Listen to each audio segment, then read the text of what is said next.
So, it's been a long time since I've talked about cars on the channel, and I actually have a car to review, which might be the older version of this car, but still has the same specs. It's just the design on the outside and the cluster is different. That's it. So, that car is going to be the one and only Hyundai Venue. So, as you can see, this is still a beautiful car, and depending where you're from, it still has the same design. If you're American, it will have the same front grid design. But in South Africa, it does have a new look for the front and the back, but otherwise, everything's still the same performance, same specs, just some minor adjustments that give it more of a comfort and luxury feel. So starting with the design for the front first, we can see that there is still good designs with this car.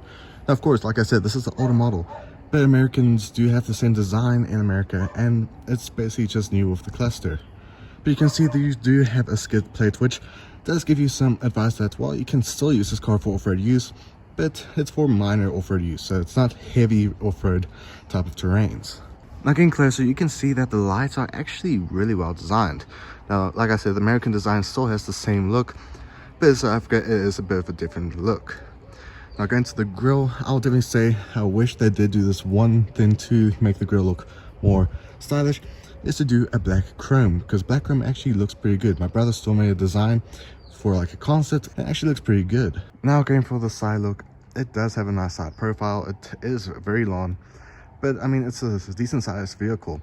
Now this is basically classed as a mini SUV, but in the market it is classed as an SUV, which is a bit odd, but it's still a decent vehicle for any small families, or even just wanting to have a bigger vehicle for basically using it in town or just transporting a lot of things. Now going to the tires, these tires are 16 alloy wheels, but depending where you're from, you can go for 15-inch, which is based in America, or 17-inch in America, and basically they are decently sized. So you can actually expect the wheels to be anywhere from 15 to 17-inch depending on which country you are in. Now going to the back, obviously in South Africa the back has changed as well as the front, and to be honest, the light bar that the new car does have in the back for South Africa doesn't really make it look nice. It's basically making like a wannabe version of the Everest. But besides that, if you're in America, you have the same back design that we do have with this older version. Now, as you can see, as we get closer, you can see it is the 1.0-liter version, which we'll get to later with the engine. But since we are at the back still, we can open up the back. Now in the back you do have tons of space, and it is actually very interesting how much space this car has. Now of course you can put these back seats down, and it does give you tons of space to carry more than just your simple luggage. Now for many of you that are wanting to know, yes, the spare wheel is actually found underneath here, which is actually better to have it inside the car than outside. Now going to the engine, the model I have here is the Fluid, which does have basically a decent engine spec to it, because obviously for the entry version, depending where you're from, it is going to be lower than you would expect, but since this is the mid-range version, it does have a 1-liter 3-cylinder engine that does provide you up to, well, 88 kilowatts. Now with that being said, that means you have tons of performance to actually use this for in-town use. Now here's the leg space I can get, which is a decent amount, but also if you have a shorter driver, it will be more space. Now still looking at the back, you do have 2 air cons here, you do have some basic speakers, and you do in fact have your basic cup holders, which does allow you to actually store a decent sized bottle. Now you can probably notice from in front of me compared to the left hand side, you do have a pouch which can be used to store so much more things, such as information, your phone, and so much more. It obviously depends on what you're going to be using this car for. So if you're going for a longer trip and you're going to be in the family, you can easily store so many things in there. Now if you do look at the back, you do have a mixture of fabric and leather, which means you do have a decent amount of comfort at the back. And the comfort level in the back, from my experience, I would say it's actually pretty decent. I can easily go for a long drive without having to worry about being sore after a long drive. Now we're going to the driver's seat. Now the driver's seat is actually pretty impressive. Now first looking at the passenger side, we do have tons of space, so if you have someone that is pretty tall and they need their leg room, there is enough space to put your legs. Now looking here, you do have enough storage here to actually just put your phone if you're just wanting to put it down for a sec. You do have a decent amount of space in here to store many things, and you can even put your drinks in here because it will cool it down while you're driving. Now going to the middle, you do have storage in here, which does give you a decent amount of storage to store stuff like information, your cables for when you use it for CarPlay, and you can store so much more. Now, of course, if you do want to have more comfort when it comes to driving, you can just bring this forward to lean your arm when you're driving. Now, so in the middle, you do have two cup holders. You do have a space here which can be used to basically put your house keys or even some loose change.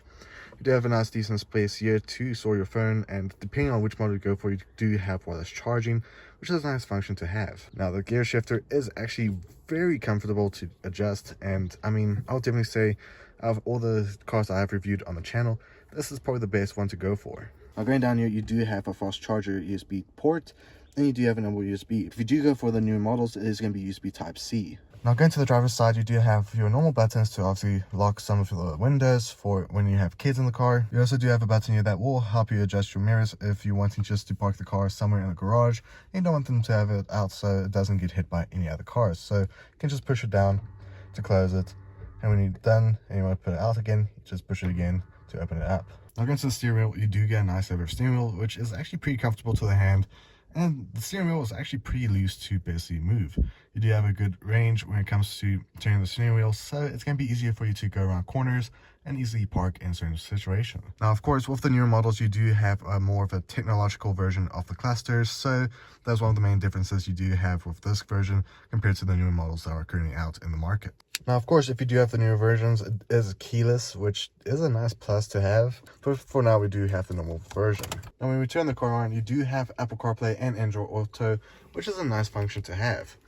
Now, of course, you can do wireless or wired version with the Apple CarPlay, which I do recommend to do wired for this car. I do think the newer cars do have more advanced Apple CarPlay for wireless use. Now, of course, just going through some of the features that this car doesn't have that the newer cars do is one, obviously it does have push to start, which is a nice function to have. You do also obviously have the keyless entry, which is a nice function to have, but I mean, there's not much changes at all.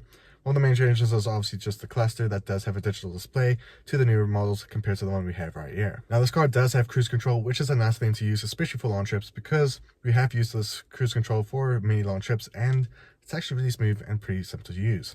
Now, going to the fuel consumption is about 8 liters per 100 kilometers per hour, which is actually pretty impressive, especially for this size of car.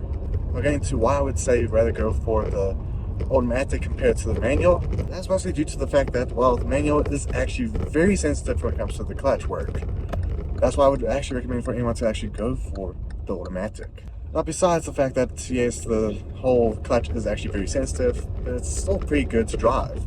The feel is actually pretty nice, it's very easy to turn, it does have decent performance, and I mean, I would recommend it for anyone to actually go for this car if they're in the market. Now, the pricing for this car does price from anywhere from $300,000 from the starting price, or best way to say it is anywhere from $19,000 or close to $20,000, which is actually not too bad for this vehicle.